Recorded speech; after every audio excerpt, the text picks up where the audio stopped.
I'm Richard Porter. I'm Jonny Smith. And this is Smith and Sniff, a podcast in which two friends talk about cars, and this week the Talbot Matra Rancho.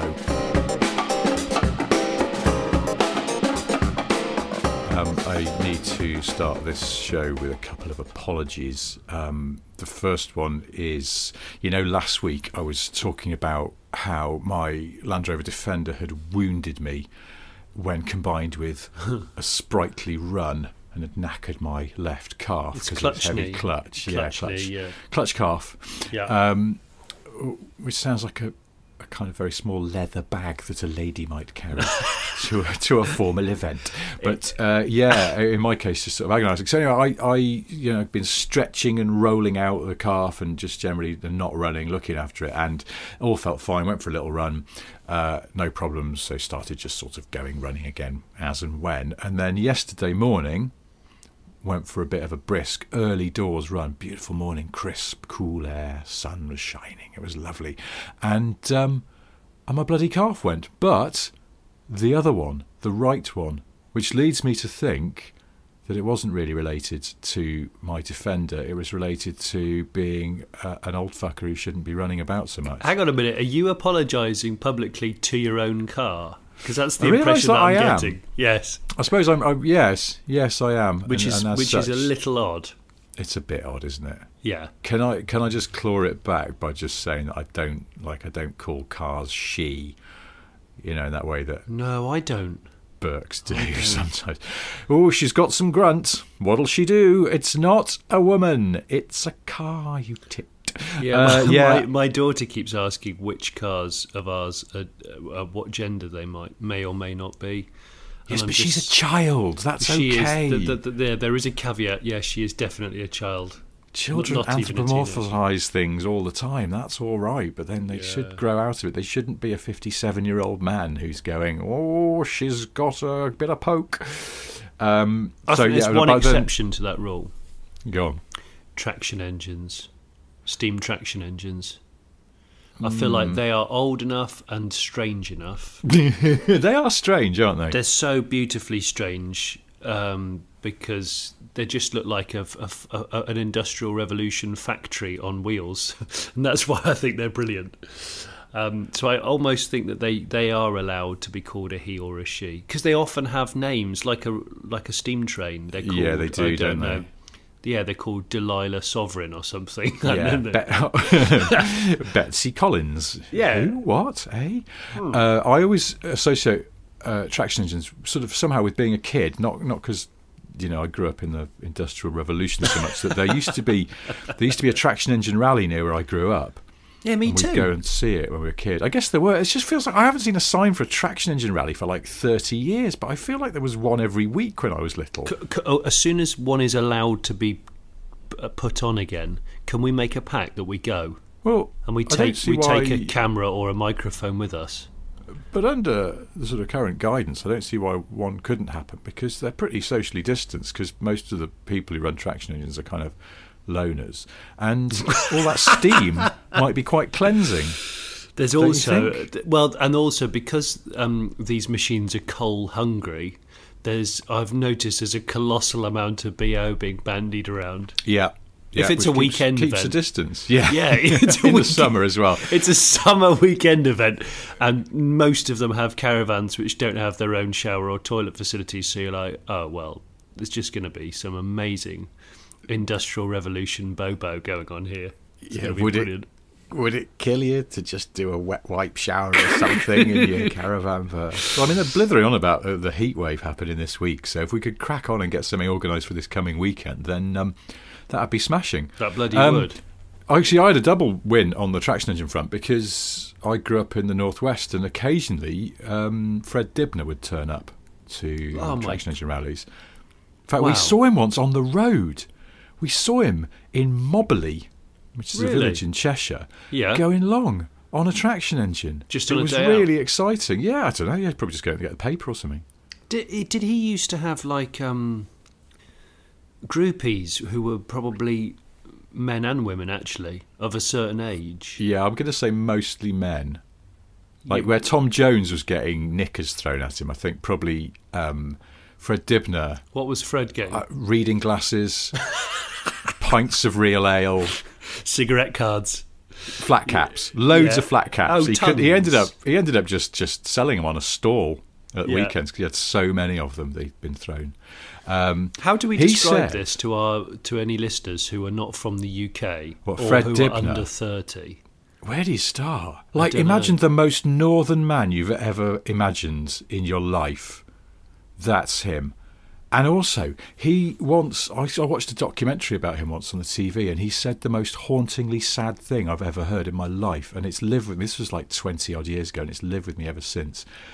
He was describing how his wife left him, and he's being interviewed about this on camera, and he said, well, yeah, I went to go and get some parts from a man in Macclesfield, and when I got back, she were gone. And I was like... that's it? Yeah.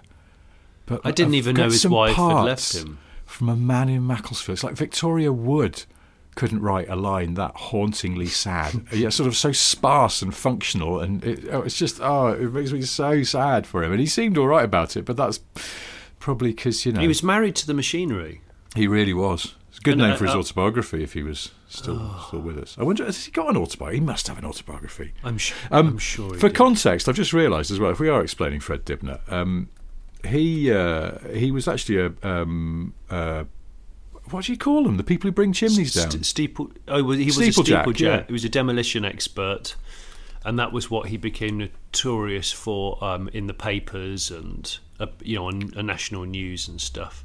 Because he'd bring down all these big old industrial chimneys, but he was always quite sad about bringing them down because he had a massive affiliation with I suppose the old mills and the Industrial Revolution era. Yeah. So on the one hand, he was great at like felling a chimney and not killing people around him. On the other hand, he didn't really want to fell it in the first place. Did he smoke a pipe? Yeah, I think he might have done. I think he was a proper pipe smoker, and his face was always black with coal dust and I feel like just general detritus. Because he was a Lancastrian bloke of a certain age, I feel he probably wasn't prone, at least publicly, to introspection.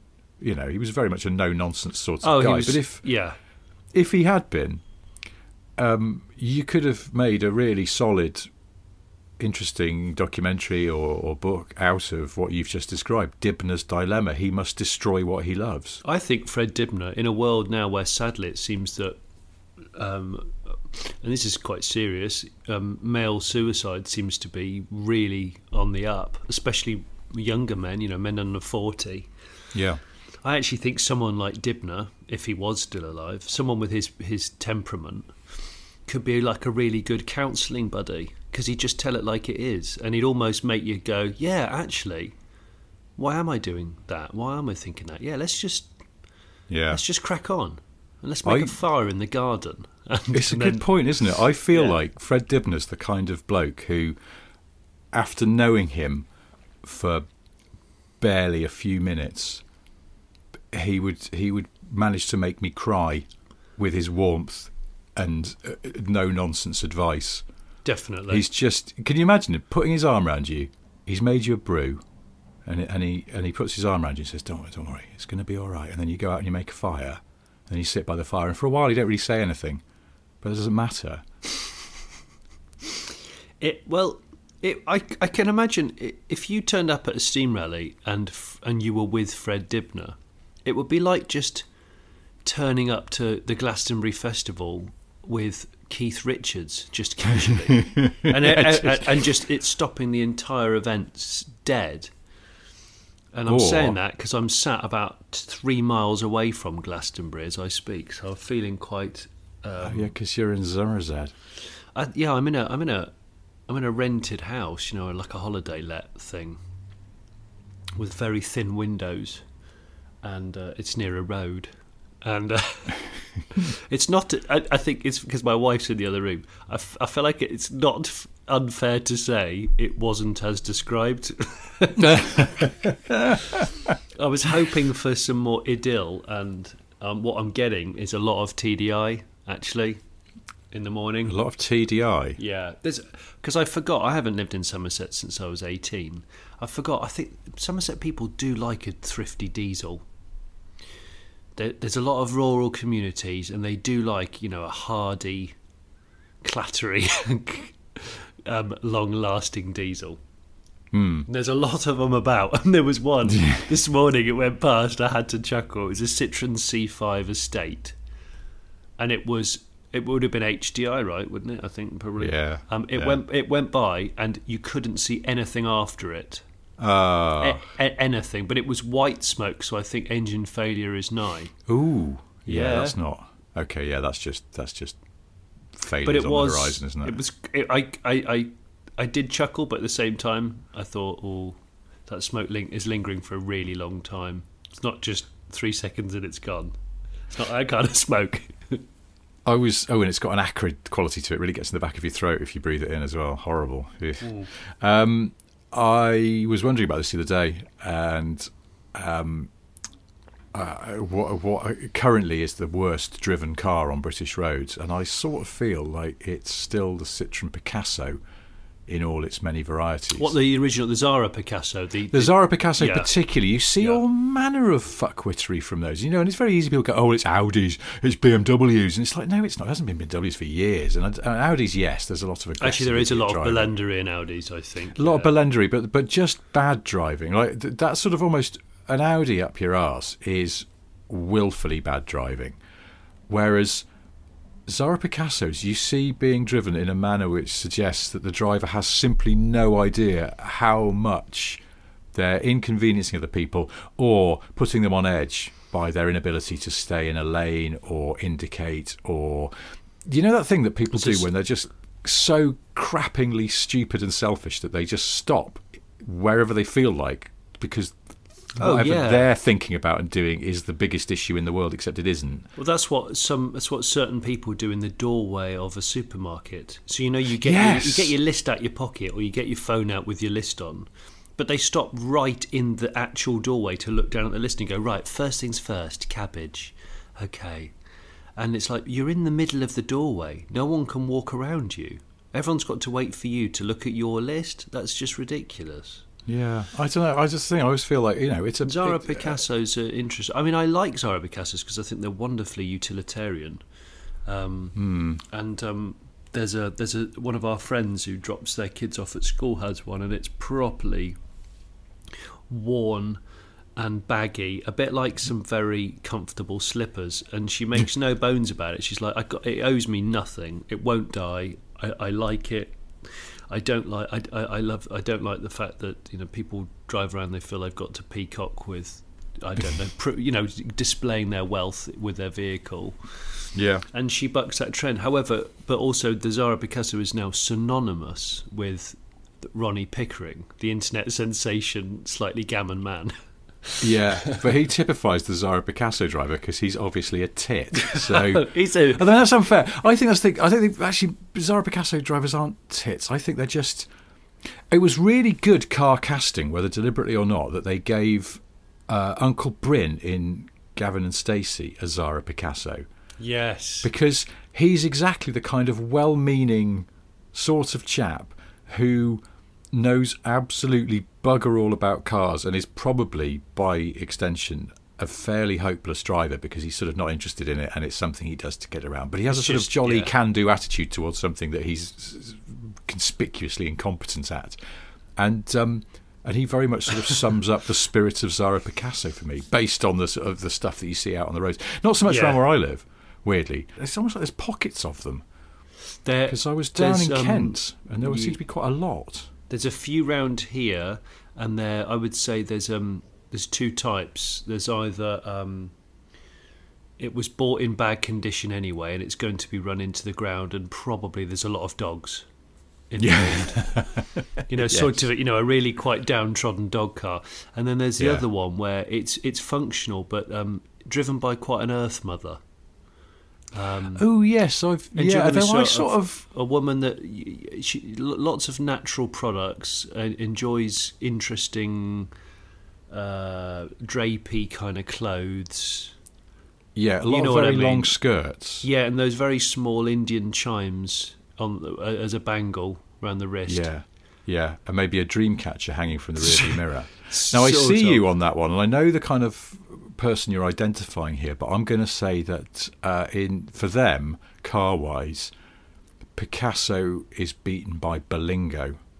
Oh, Berlingo. I think they would orientate towards a Berlingo because it's got a little bit of the spirit of a Renault 4 or a 2CV about it. It does. And those cars always sort of seem to draw, sort of what people might have once sort of said, slightly hippie-ish kind of people, very sort of earth mothery, laid backy sort of it's natural producty. New age traveller, but who's realised that you have to have a fixed abode now because otherwise it's just really difficult to register for stuff. So it's exactly like the Berlingo, and there'd be on the cubbies would be stuffed with all manner of homeopathy. all manner of it wouldn't it? All those cubbies above your head. So if you did a really fast reverse and then put the brakes on, you'd just be showered with got tiny bottles of oils just raining down on you. Just oils and homeopathy to stop hay fever and little handkerchiefs that are hand stitched and all sorts. I just also to pick up on something you just said about Zara Picasso's as battered dog wagons. I think we have to be clear that it's always multi-dog, never just one dog, unless it's a simply enormous dog, and even then there's probably two of them. But usually it's a multi-dog, and the driver is wearing a fleece that on closer inspection is 65% dog hair. I'm itching just thinking about that. I'm quite uneasy. And we're not going back to you and dogs, because I think the last time we talked about dogs, you threatened to kick one in the face or something, and a couple of people in the comments went, "Oh, what? Kick a dog in the face?" Yeah, you said it again. Oh, I know there's another car around here which I've noticed, which seems to be a particular favourite, and it's a bit doggy, but not like collections of dogs. Is and I like these. I've got a bit of a thing for them. A very narrow off-roader from the say late 90s, early 2000s. I think is it Daihatsu Terios? Yes, it's extremely narrow. It's pleasantly narrow for narrow back roads. So it's fit for purpose. It's the total opposite of a Land Rover Disco 5. Yeah. And I saw one only this morning with a lady with a quilted gilet on. Oh. It had the back seats down, and I suspect that they were down because there's a permanent resident dog there. Yeah. But it was very narrow. Narrow. We went on holiday this summer in a Disco 5 that I borrowed, and I'd forgotten about that car. That everyone sort of just focuses on its wonky arse now, don't they? They do. All everyone is talking about. You go Discovery 5, the one with the wonky arse. Which we called in to see some friends of ours, and my mate came out of his house and went, "Oh, is this what's this? Is this?" And I went, "It was the Discovery. It's been out for a few years." And he went, "Is this the one with the wonky arse?" Oh, yeah, it is. Yeah. But I tell you what a family car! It's really good. Is it? Well, because we got 2 kids and we got a dog which is quite large, and we all went away in it. And so you took the dog with you? Yeah, we went up to the top of Norfolk, which, again, thank God we took a Land Rover, because it's like a bloody Land Rover commercial up there, Norfolk. It's a bit posh in places, and it's all people from, other cities who... London, mainly, I suspect. And, yeah, it's at one point, there was a little... I was going to say a little cafe. It wasn't. It was a little delicatessen with a cafe attached in the village where we were staying, and there's a playground next to the deli, and we, of course, also known as a scrapyard. Yeah. Well, and we called in there on our way back from somewhere, and we thought, let the kids have a little play in the playground while we go and grab a couple of things from the shop. And deli, and I counted, I think, 5 Discovery 5s in that car park, including the one we had, and there were only about 10 cars. It was insane, and a lot of Discovery Sports and a lot of Range Rover Sports and a few Sport. I was going to say, what were you thinking? Just let Forgive that one me. slip. Is that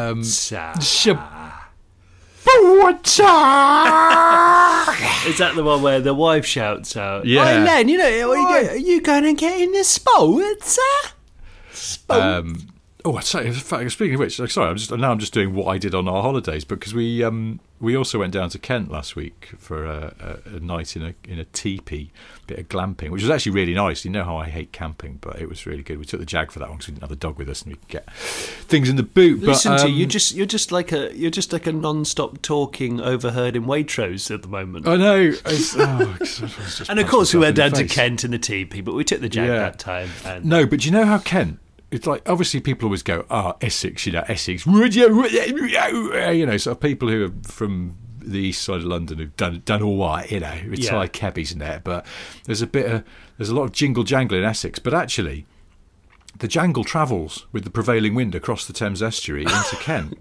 Because we were on the way down there. We stopped in, I don't even know what the town was. I can't remember now. We pulled off the M20, which is one of those weird motorways that you sort of feels made up, but we pulled off there. Feels made up. Well, M20 sounds like something they'd have on Casualty. They go, oh no, there's been a big crash on the M20, and you go, that's not a real motorway. You just put that in the script so that it sounds plausible. But there is an M20 because I've been on it. So everyone knows actually. It's the one that goes to the Channel Tunnel and Dover and Chiswick. That one. Yeah. But anyway, it should have a proper name. It's a no-through road, effectively. It is basically, isn't it? Yeah. Please do turn around at the end. But the town where we pulled off the M20, we promised our kids, because it was a holiday, that they could go and have McDonald's, and we pulled off to a McDonald's, and they had you could sit down and a big window looking out onto the main road going past. The number of Range Rover Spowata that I saw being driven by rather over-tanned men of a certain age was extraordinary. In the same way that it's like the number of discoveries and Discovery Sports I saw in North Norfolk was extraordinary. I was looking at both of them, I was going, how is Land Rover not the most profitable car company in the whole world? Because they sell a deceptive number of cars in specific pockets of England. Yeah, they do. And then they've got to service and repair all of them. So there's for an insane amount of money. Yeah. Did I tell you what was the quote for a full service on my Defender at a main dealer was? I think Didn't you say it's nearly £500? Oh God, no, it's more than that. I think that was a minor service. I think it was it £800 or £900 for a major service? Well, for a Defender. Yeah, I mean that's the thing. You're going to need two things for this. You're going to need a hammer and a screwdriver, and you probably won't use the screwdriver very much. So why are you charging me £800 for it? They've just filed that under. Charge them the same as the normal Range Rover, haven't they? Clearly. Basically, yeah.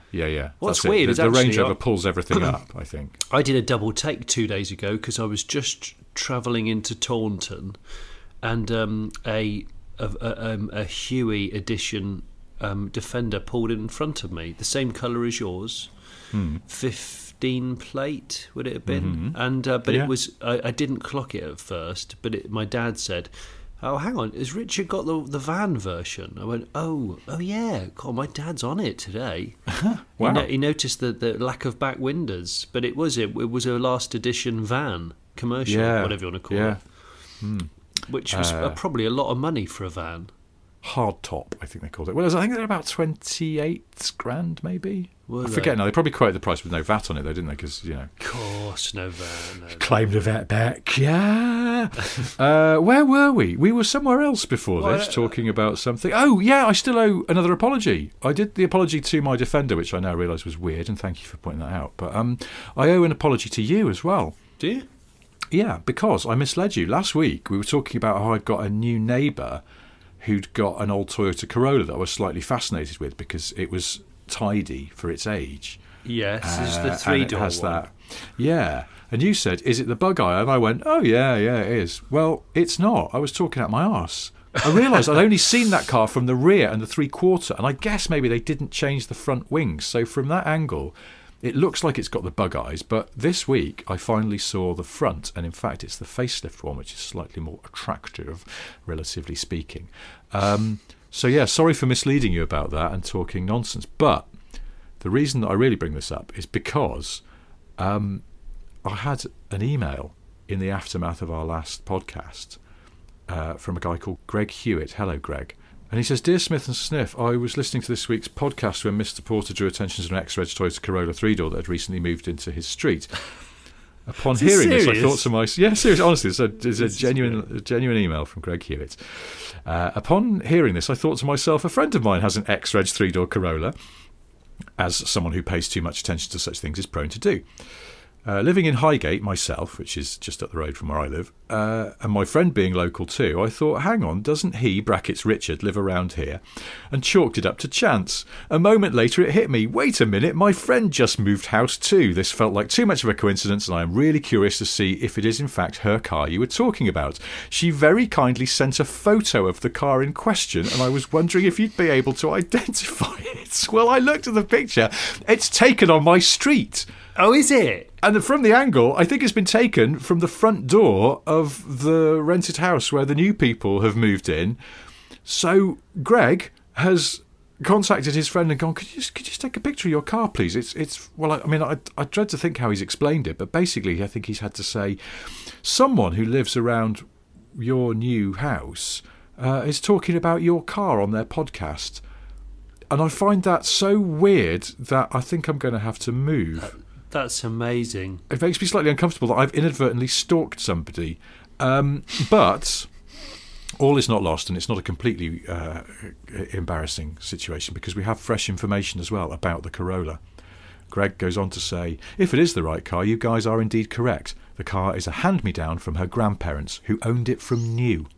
It celebrated its 20th birthday this summer and is still going strong. There you go, you see. Yeah. So at least we've had some closure on that.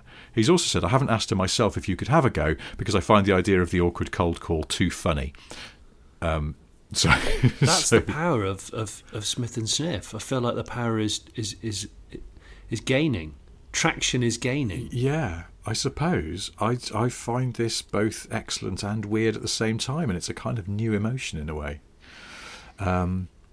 So anyway, well, thank you, Greg, very much for getting in touch. I mean, that is quite weird and brilliant. There's such a small world that you could identify this car and give us some background info on it. So thank you very much for getting in touch. Also, it could only be us that revel with such excitement at the fact that it is one of the most dull cars around, really. It's an ultra reliable, as we called it, the cockroach, and it happens to be 3-door, which is why I suspected, that's definitely grandparents' spec. And sure enough, it was grandparents' It really spec. is. From new as well. I mean, that just adds to it. That really makes it. I love it. The perfect example of a cockroach car. It's a family heirloom, practically. Anyway, that's why Toyota are missing a trick. They should have the Patek Philippe watch-style adverts, whereas you never own a Corolla. You're simply a custodian for the next generation. You merely keep putting petrol in it for the next generation. That's what it is. P.S. Do remember to check the oil. Yes, exactly, and the washer fluid periodically. Yeah, but I actually think that could work for Toyota because it's a given that it's going to be reliable. It's just whether or not it's interesting enough. But it's weird, isn't it, how even the most deeply uninteresting car sort of becomes more interesting by dint of its survival capabilities / backstory. 100%. 100%. That's why you get these really undesirable but immaculate low mileage cars that pop up, and we all get giddy about them. Like, wow, look, it's a 4-door Talbot Horizon that's done 8,000 miles from new. Well, nobody really wants a Talbot Horizon, I don't think, but it's done 8,000 miles from new in 40 years, and that's the attraction. Oh, shitting heck! We haven't talked about momentous developments in the last 2 weeks. There are currently 2 Talbot Matra Ranchos for sale in the UK. 2? Yeah, and out of the 4 available in. Well, I checked this. Yeah. I checked this on that How Many Left site, and it says there are currently 10 Ranchos in the UK, and only 2 are taxed. Only the other 2? 8 are sawn. Yeah. So 20% of all existing Ranchos in Britain are currently for sale. There's that white one, which you and I have been sent by well-meaning people for about 2 weeks now, because everybody who sees it's amazing and very sweet that people go, there's a Rancho for sale. Better send it to those 2 twats off Smith and Sniff and that Hubnut guy as well, Ian, because we're like the only 3 people in Britain who are interested. I I saw that, and it looks mint, and I think it's £7,500. And if people don't know what we're talking about, the Matra Rancho was a French car that it predates soft roading, doesn't it? Yeah, and it predates this idea of SUVs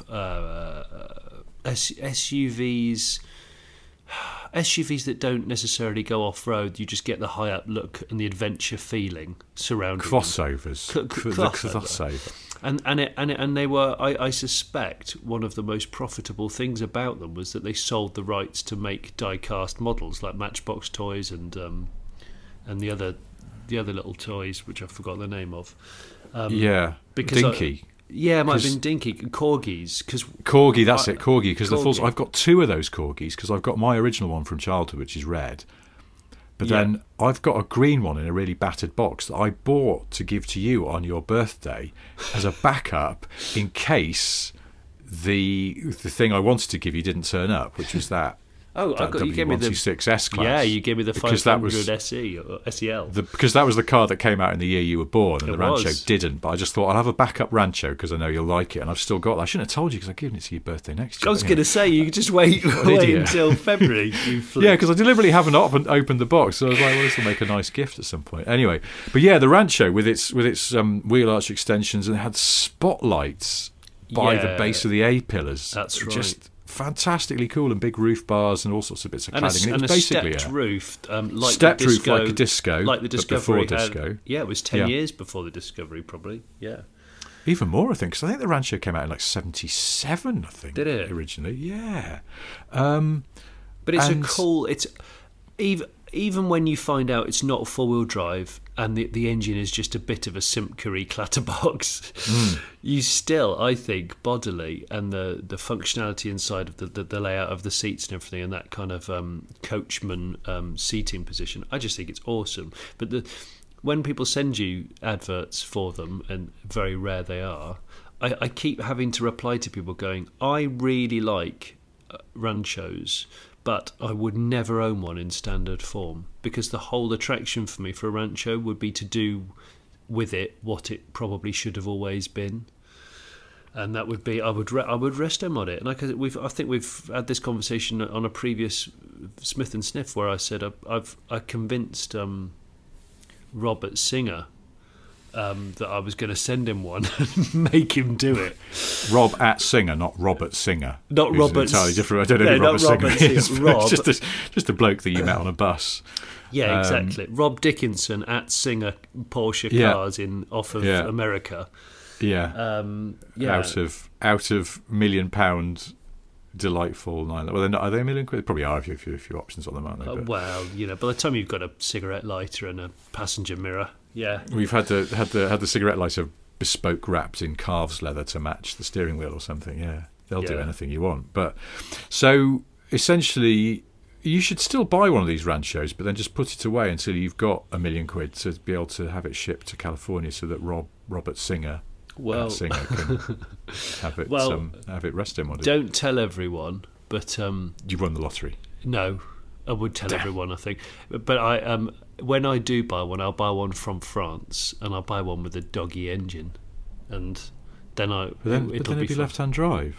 Yeah, but I don't mind about that, because there's only like 2.5 right-hand drive ones left, so I would feel like they're too precious to cut up. There has to be. Okay, yeah. The right-hand drive ones have to stay original, but a lefty, the only ones you see for sale regularly are on French websites. Not that I know, honest. And it's because your wife's in the next room. Yes, it's true. It's because my wife's in the next room. It's absolutely true. But yeah, I do think they're very, very, very cool. I feel like in the same way that like the William Townes Lagonda Aston Martin has suddenly captured the spirits of collectors, for having sat in the doldrums really for decades. Has it? Well, I feel like in the last 10 years, people have suddenly woken up and gone, distinctly strange cars should be celebrated, especially when the designers went on to do other stuff. And the Lagonda's one of those. And then the Townes Hustler, the sort of strange buggy based upon mini subframes that the same guy designed in the late 70s. He was not a fan of a very visible curve, was he, William Towns? He preferred a crisp edge. There's absolutely no way he would have bought a bubble-shaped Micra. No way. Oh, God, it would have revolted him. He would have spat on it. He would have hated. And what's that other really bubbly? Was it a Celica GT4? He would have never owned one. Despised it. Well, it's funny, love. He would have liked the early 80s Celica. A lot of straight lines on that. Oh, yeah, he loved that. And then they suddenly went bubble, didn't they? And he couldn't stand it. Yeah, oh my God, he'd have been furious. Yeah. And he probably has one of those, Williams, you have one of those potting sheds, which I saw recently. There's a neighbour of my mum and dad's that have got one. You know those garden sheds that are sort of designed to be potting sheds, and they look like the front of an Intercity 125 train. Do you know the ones I mean? No. They were really like common in the maybe late 80s, 90s. Yeah, they're a garden shed which have a sort of pointy side to them with lots of glass at the top. It's to allow you put seed trays down and stuff. Oh, okay, right. In their window. Okay. But it looks like, honestly, I'd like to buy one and paint the top half blue and the bottom half yellow, or the other way around. Yeah. Because it would look like a rubbish wooden Intercity 125 train. But yeah, I digress. You'll have to Google it when you're not listening to this, but they do exist. I just don't know the name of them. Anyway, just to go back to the Rancho chat. So there's a second one now for sale. Oh no! It's insane. It's a 1982. Okay. It's in a sort of what do you call that colour? Like burnt orange colour. Oh, that's probably the best. It's got 15,659 miles on it. What, and it's right-hand drive? Yeah. Wow. It's right-hand drive. They're asking... Well, I'll give you a few more details that are just simply delightful. It's got some stickers in the back window, including... There's loads of pics in this ad, which is great. One from Land's End. It's got the original dealer sticker in the back window. A sticker from Skegness, so it's been there. So hang on, where's it from? Where's the dealer? It's Minories. I never know how to pronounce it. I think it's a Midlands dealer. Okay. Hang on, I'm just going to try. Minarais? I don't know. The number plate ends in RG. Where's RG? I don't know. I don't know where RG is. It's got some Smurf stickers. It's got loads of stickers in the windows, side windows and the back windows, but it's all just like... It's got two... It's been a well-worshipped family car. It's got two of those anti-car sickness strips that everybody finally figured out were bollocks. As in the earthing strips that... Yeah. I got a new old stock one of those in a box in the garage. Did you? Yeah, I actually, by someone on Twitter, I got given two of them because they said their late grandpa ran a motor factors, and they were helping kind of get rid of the last of the bits that were generally worthless. And they found them when I was building my electric drag car, and they said, "Would you like these for a bit of a joke?" And I said, "Yeah, I'll have one." And I fitted one. To the back of the drag car just for lols, because it has like a lightning strike on it. Nice. They were cack, weren't they? Yeah, they were cack. It's got two of those on it, which is lovely. Yeah. So no car sickness there. Mm-mm. Hang on, before we go any further, Rich, before because this is like sort of drawn out foreplay. Can you tell me what the price is? Because I was building up to that. Go on then. You carry on. I wanted to tell you, it's got the interior looks immaculate. There's various no smoking signs all over it. So not just a non-smoker, but a vehemently anti-smoker owned it, I guess. And there's a picture showing that the tab light has never been used and the ashtray is squeaky clean and all this sort of stuff. The seats look immaculate, sort of orangey check centres over a creamy beige outer plastic, and it's got the pop-up 2 seats, rear-facing seats in the boot. Of course, it's insanely tidy from the pictures, as you'd expect, because it's only got 15,000 odd miles on it. Yeah, but the price is £13,750. Wow. So it's a dealer, I presume. It's a dealer. Yeah, it's a dealer in North Shields in the northeast. So bloody hell! I was only up there about 2 months ago. Oh, you could have. I could have popped in and just pretended to have been interested and then driven it. Well, yeah, pretend. I mean, you would have been interested. It's more you're just not interested in paying a considerable sum of money for it. If you're going to. That sounds glorious. It's amazing. I've got to say thank you to someone on Twitter who alerted us to this, or me anyway. I don't know if you were paying attention to that day when they sent it through, but there's someone on Twitter whose username is @CitronArcadian, and then their actual name is CitronArcadian-Peugeot 205-Kia Soul. So their Twitter handle is basically the cars they own, I guess. Which is, I'm glad mine isn't, because that Twitter ringing you up going, "You're breaking it. You're breaking the system. We can't accommodate that many characters." Oh no! What are you? Are you worried you're going to go and have a look at this Rancho now? If you're in the northeast? That sort of is the problem. Now, I mean, it sounds. On the one hand, though, lots of people, because the other one's $7,500, and I think on the one hand that seems like an awful lot of money. On the other, it's like find another. Well, when you say find another, it's like there's 2 right-hand drive Ranchos for sale, of which there's 10 in the UK, and the other 8 will probably be quite bad, and also not for sale. But you think, well, if I really wanted one, I probably would pay $8 or $9 for one, and findanother.com. These 2 people selling the Ranchos could actually get some kind of price fixing cartel going, and it's like, just go, well, go on, if you put it for $75,000, I'll put mine up for that as well. Oh, I'd love that. We'll smoke out Britain's Rancho enthusiasts. I've just looked this up. RG is Newcastle as registration, so actually I guess Minories is a northeastern dealer group. Okay, but it's been to Land's End. It's been to Land's End. It's weird, isn't it? The mileage is so low, considering it seems to have been all over the frigging shop. But I think it's like a progressive grandparent car, where they bought them new when they were pretty unusual, and they took the grandkids on a couple of interesting holidays. But the other trips they did during the course of the year were very short, and it was clearly garaged, and that's where the Smurf stickers come from. No smoking, I don't really know. I mean, maybe the dealer put them in. Who knows? It's good. That's a good ruse, that, isn't it? Never owned by a smoker. Look how many no smoking stickers there are. Yeah, but all the other stickers just seem a bit odd for a car that's so low mileage. It's not like it's been on that many adventures. There's a fabulous sticker in the back window. That's a circular green cross, and it just says, "This vehicle carries a first aid outfit." What? Which is weird. What do you mean, first aid outfit? Makes it sound like there's a nurse's uniform under the passenger seat. I mean, that's just weird. It sounds like role play, not helping you when you're medically in need. Maybe that's what it is. It's a role play car. It's a swinger's car. Oh my! Well, it'd be quite a good dogging car. Lots of glazing around. I suppose so, yeah. Is it a side-opening tailgate, or is it a no? It's top hinge. Top hinge. Now you've made top hinge sound dirty. Just by they did that song "Dancing in the Moonlight," didn't they, or whatever it was called? Can't remember. One final lovely touch. It's got the registration number acid etched into the window glass. Period detail, my friend. You can't beat it. I love all that. Oh man.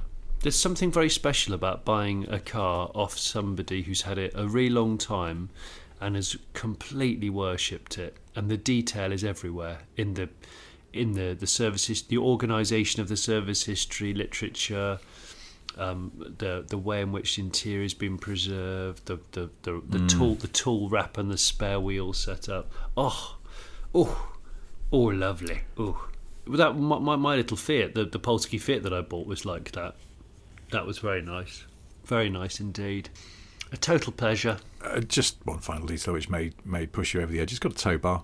Looks factory.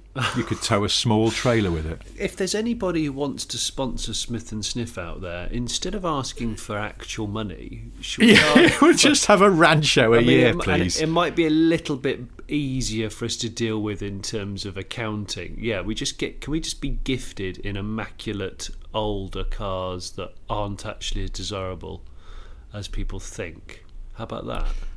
Would you go with that? I'd go with that. The offer's there. Come on, people. I mean, you know, and then for us, £13,750 is a lot of money because we don't actually make anything off this podcast at the moment. But for a large corporation, but we absolute could film, drop in the ocean. It could be an epic film. We drive up to the northeast to get it. I'd like that. We could do a little tour of. We could do a Spender tour. We could do a Barber Jacket tour. Lots of other northeastern things we can do. Get Carter tour. And then we can come back. Someone told me something about Get Carter the other day, which completely threw me. What? And I can't. It's a bit of a spoiler. What? If you've never seen it, or basically, there's something that, you know, when he's on the train going up to Newcastle, yes. Michael Caine's character. Yes. When you watch back, apparently, and I haven't had a chance to do this, there's somebody on the train who is later significant in the film, but you don't know it at the time. Yeah, he's the assassin. Well, I wasn't going to mention that. Oh. Well, Rich, the film spoiler alert. The film dates from 1970, I think. I'm pretty sure if you haven't seen it yet, I haven't really spoiled it. It's a fair point. It's a fair point. Yeah, it's like a hell of a film. By the way, they're brother and sister, and Darth Vader's his dad. Well, I mean, if you haven't watched it now, when are you going to watch it? Because Get Carter was the Mark II Cortina sort of hero car, wasn't it, that he drove in it when it would have been brand new, I think. Yes. Yeah, because I guess that film was it 70? I think it was 70. 71? I think it was 70 or 71, yeah. And it was the start of it was the end of the flower power era, and it was the start of the 70s kind of dereliction. Yeah, everything went very grey and gritty, didn't it? Yeah. In fact, you could argue that film was entirely responsible for the 70s. Or at least the look of the 70s. Yeah, it's true. Where's all the colour gone? Shut up! I blooming love that. I love that film. I weirdly, yesterday I saw a Mark II Cortina, but because I'm in a slightly ley-liney, hippie-ish part of Somerset, it was... all of the chrome had been painted black, and it was like a dark burgundy wine colour, four-door, and it was being driven by a guy with dreadlocks who was topless. And the thing that really drew my attention to it was the fact that it wasn't even a very warm day yesterday, yet he was topless. I was thinking, well, it's not like it's 30 degrees. You know, it's not. You know, he's in an old car, but is the car creating so much heat? Perhaps the heater was jammed on. Yeah, I've had a car with the heater jammed on, so I can feel his pain. But can't stop looking at this Rancho. There's so many pictures. I want to see the interior, because that interior kind of tartan, that really lovely orangey. Oh, it's brilliant. I'm very attracted to that, to a strip of that. It's amazing. I've been thinking about doing something like that in the Allegro. So you have a bit of a subtle twist on the original seat, but I don't think I can afford the tailoring fees, sadly. I was going to mention the dealer where it's for sale, but I feel like that's just free advertising for them. So if they want us to mention it, they need to give us the Rancho. Are you trying to hold them ransom? Extorting Ranchos out of people now. I tell you what, though, if we promise to drive the car around and do some adventures in it for the next 12 months, and they can have a medium-sized sticker on each door. How about that? No, I don't want that. They might damage the paint. Well, like regional cricket players, they always get get lent a Kia Sorrento, don't they? Always. Yeah, always. Or my little brother went to school with the son of Asa Hartford, who was a footballer in the 80s, played for Man City at the time, and I think he was quite good, but. For some reason, he was reasonably good, yeah. Well, I think he was quite good. That's the thing. This is sort of pre-footballers getting silly salaries and living in sort of McMansions and things. He lived in a fairly modest suburban house, and he had a Peugeot 309 with his name on the doors. He had a 309? Sweet. From Tom Garner Peugeot in Manchester, I think. That's quite or maybe cool. County Motors. I can't remember now. Doesn't matter. County Motors. None of it really matters. Anyway, look, it's been fun to chat, and if you want to see this Rancho, I'll put it up on Twitter or something, and people can have a look at it. You could put if you're listening to this on YouTube, put it in the description. I could do that as well, yeah. But I warn you now, Tynemouth Select or whatever you're called, you are going to have to at least let us have a go in the Rancho. Anyway, I do feel like I need to touch the interior now. And really just drink it all in when you open the door. if it smells like Peugeot Talbot cars used to smell in the early 80s, I will have a proper flashback of the kind that people who've taken massive amounts of acid only usually get. So, yeah, interesting. Well, I have to Worth hold it for you that up. alone, I'll have imagine. to Yeah. support Oh, well, yeah, you. I'll swoon. I'll swoon, definitely. Anyway, that's it for another podcast. Thank you very much for listening. If you do like this, then there's something wrong with you. But also, please do like and subscribe. I have 3 other pieces of information to share with you. First of all, Jonny has a solo YouTube channel called Car Pervert, where he does excellent things. I was just watching your Mark 8 Golf GTI review, by the way. It's very good. Oh, I have a book out if you're very bored. It's called the medium-sized book of boring car trivia by Sniff Petrol. And thirdly, the AdBlue that is put into modern diesel engines to take nitrous oxide out of the exhausts is made with synthetic ammonia and not actual urea as found in urine. Oh, just a little. I'm trying to add value again. Is that because it's become the demand for AdBlue's become high? There's not enough urine around. No, it's because the quality of animal urine is too variable, and synthesizing it gives a consistent product. Oh. Are you amazed that I knew that? You go on, admit you're amazed that I knew that. I'm amazed you knew that. I'm also a little bit upset because I quite like the idea of like using all of the animal. Piss. Well, I like like if you're going to farm an animal for meat or whatever, you might as well use every single part of it, including its wee wee. That's the first time I've said wee wee in about 30 years. And on that note, we end. See ya. Bye. Oh, lovely. Ooh.